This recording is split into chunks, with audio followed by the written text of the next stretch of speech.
आज अपन होम्योस्टेसिस को समझेंगे। होम्योस्टेसिस होता क्या है? अपनी बॉडी के इंटरनल इन्वायरमेंट का मेंटेन रहना या फिर कांस्टेंट रहना, स्थिर रहना या फिर बैलेंस रहना, इस प्रोसेस को अपन होम्योस्टेसिस बोलते हैं। यानी बॉडी के इंटरनल इन्वायरमेंट के स्थिर रहने की या फिर मेंटेन रहने की प्रोसेस को अपन होम्योस्टेसिस बोलते हैं। होम्योस्टेसिस होता क्या है इसके बारे में डिस्कस करेंगे, और होम्योस्टेसिस कैसे मेंटेन होता है अपनी बॉडी के अंदर, इसको मेंटेन रहने के लिए कौन रेस्पॉन्सिबल होता है, इसको अपन एक शॉर्ट वीडियो के थ्रू समझेंगे। ओके, एक सिंपल वर्ड के अंदर यहाँ पे समझेंगे। होम्योस्टेसिस दो वर्ड से मिलकर बना होता है, होम्यो प्लस स्टासिस। होम्यो का मीन्स होता है कांस्टेंट एंड स्टेसिस का मीन्स होता है स्टैंडिंग।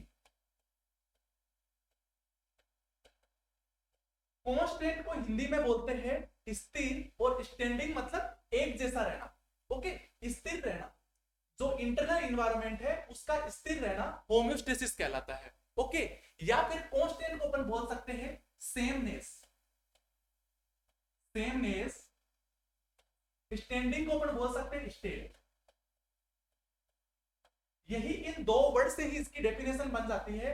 होम्यो का मींस कांस्टेंट और स्टेसिस का मतलब स्टैंडिंग, यानी इंटरनल इन्वायरमेंट का स्थिर रहना या फिर सेमनेस यानी एक जैसा रहने की स्टेट को अपन क्या बोलते हैं? होम्योस्टेसिस बोलते हैं।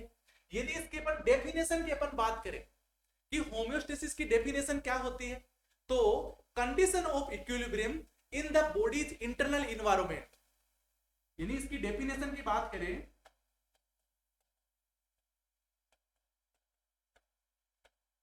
Condition of equilibrium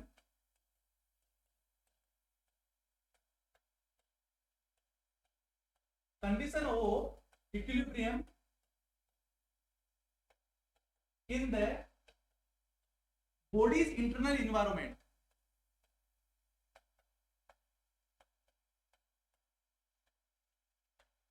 okay, body के इंटरनल इन्वायरमेंट का कांस्टेंट रहना या फिर इक्विलिब्रियम का रहना या फिर इक्विलिब्रियम रहना होम्योस्टेसिस कहलाता है।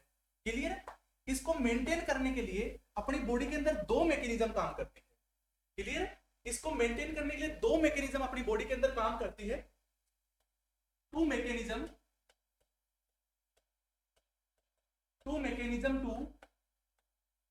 Maintain homeostasis.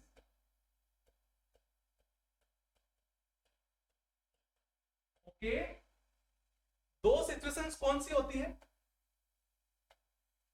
एक होती है autonomic nervous system, autonomic nervous system, और दूसरी होती है एंडोक्राइन सिस्टम।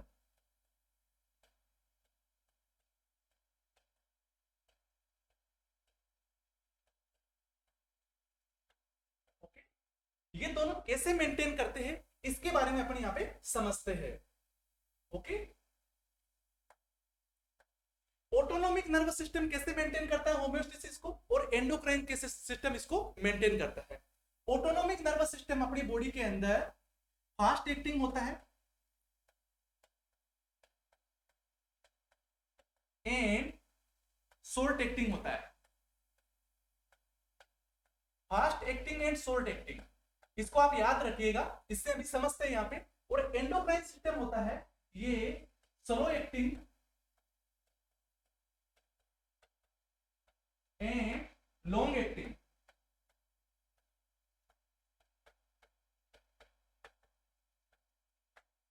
अपनी बॉडी के अंदर होम्योस्टेसिस को मेंटेन करने के लिए इन दोनों में से एक सिस्टम मेंटेन नहीं रख सकता, इसके लिए दोनों सिस्टम रेस्पॉन्सिबल होते हैं। ऑटोनोमिक नर्वस सिस्टम के द्वारा वो सभी सिस्टम कांस्टेंट रहते हैं या फिर वो सभी चीजें कांस्टेंट रहती है जिनकी अपनी बॉडी को तुरंत जरूरत हो, और जिन चीजों के लिए कुछ टाइम लग सकता है, जिन चीजों के लिए समय लग सकता है, उन चीजों को मेंटेन करने के लिए एंडोक्राइन सिस्टम रेस्पॉन्सिबल होता है। इसको एक एग्जांपल के तौर पे अपन समझते हैं। यहाँ पे ये दोनों चीज आपको तब समझ में आएगी। ऑटोनोमिक नर्वस सिस्टम का मीन्स होता है जब आप एक रोड क्रॉस करके जा रहे हैं और रोड क्रॉस करते टाइम सामने से गाड़ी आ गई ओके, तो आप क्या करेंगे, तुरंत के तुरंत भागेंगे वहां पे, यानी आपकी बॉडी का ऑटोनॉमिक नर्वस सिस्टम, यानी उस चीज को मेंटेन करने के लिए आपकी बॉडी का ऑटोनॉमिक नर्वस सिस्टम तुरंत एक्टिवेट हो गया। ओके, क्यों एक्टिवेट हो गया, तुरंत आपको सामने गाड़ी आ रही है, आप तुरंत भागेंगे और उस टाइम आपकी रेस्पिरेशन बढ़ जाएगी, क्योंकि जब आप भागेंगे वहां से तो आपको ज्यादा ऑक्सीजन चाहिए, आपकी बॉडी को ज्यादा ब्लड चाहिए, इसलिए हार्ट को भी ज्यादा पंप करना पड़ेगा। तो उस कंडीशन में क्या होगा, आपकी रेस्पिरेटरी रेट क्या होगी, इंक्रीज हो जाएगी, और हार्ट रेट क्या होगी, इंक्रीज हो जाएगी। क्या इन दोनों चीजों को बढ़ने के लिए कोई टाइम लगा, कोई समय लगा, बिल्कुल नहीं लगा। तुरंत जैसे ही आप भगे, तुरंत के तुरंत दोनों सिस्टम है वो वहां से एक्टिवेट हो गए। ये किसने एक्टिवेट किया, ऑटोनॉमिक नर्वस सिस्टम ने एक्टिवेट किया। ओके, पर कभी ऐसा होता है कि आप भागने के बाद बंद हो गए और उसके बाद भी आपकी रेस्पिरेशन और हार्ट रेट दोनों फास्ट बीट कर रही है, ऐसा नहीं होता है, क्योंकि वो तुरंत के तुरंत स्टॉप भी हो जाता है। यानी ये फास्ट एक्टिंग तो है ही है, उसी के साथ ही साथ शॉर्ट एक्टिंग है, यानी जल्दी एक्टिवेट होता है और जल्दी ही वहां पे स्टॉप हो जाता है। ओके, अब अपन समझेंगे एंडोक्राइन सिस्टम कैसे मेंटेन करता है। ओके, एंडोक्राइन सिस्टम के अंदर जैसे आपकी बॉडी का जो नॉर्मल ब्लड ग्लूकोज लेवल है वो होता है 70 से 110 mg पर 100 ml blood. Okay, 100 ml blood के अंदर 70 से 110 mg होता है, ये आपका नॉर्मल ब्लड ग्लूकोज लेवल रहता है। यदि आपको हाइपरग्लाइसीमिया हो गया, मान लो किसी को हाइपरग्लाइसीमिया हो गया, तो उस कंडीशन के अंदर क्या लिया जाता है, इंसुलिन लिया जाता है। ओके, तो उस पेशेंट को अपन क्या देंगे, इंसुलिन देंगे। क्लियर है, क्या देंगे, इंसुलिन देंगे।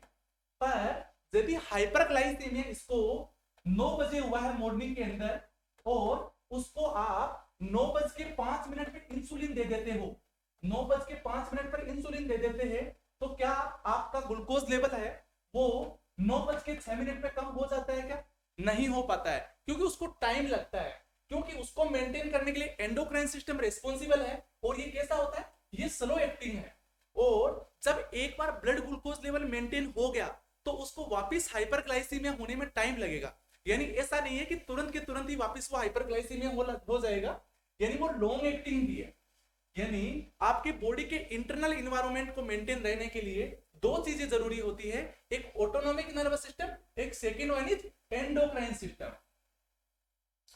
जो ऑटोनॉमिक नर्वस सिस्टम के द्वारा जो इंटरनल इन्वायरमेंट कांस्टेंट रहता है वो फास्ट एक्टिंग होता है और शॉर्ट एक्टिंग होता है। और जब एंडोक्राइन सिस्टम के द्वारा आपकी बॉडी के अंदर जो इन्वायरमेंट मेंटेन रहता है, जो कांस्टेंट रहता है, जो इक्विलिब्रियम बनता है, वो स्लो एक्टिंग होता है और लॉन्ग एक्टिंग होता है। आई थिंक आपको समझ में आया होगा। Thank you.